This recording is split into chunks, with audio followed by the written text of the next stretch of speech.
Nå skal jeg lære deg noe smart når du tørker bilen. Når du tørker bilen så selvsagt viktig at du har et godt tørkehåndkle. Dette en av mine favoritter. Heavenly Dry fra Gloss Factory. Som du ser, det et stort tørkehåndkle. Og det verste som kan skje, det at det kommer ned i bakken, for da kan du nesten garantere at det tar med seg et bittelite sandkorn som du tar med rundt. Så når du tørker, bruk hånda di som et anker. Hold hånda der oppe, da har du full kontroll på nesa her sånn. Så går du over på siden sånn og tørker, mens du flytter ankeret sakte nedover, sånn at du har full kontroll og kommer kun ned dit du skal.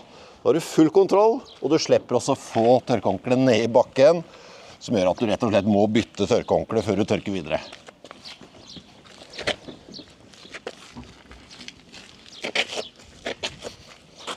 For alt innen bilpleie, sjekk ut Garasjetid.no.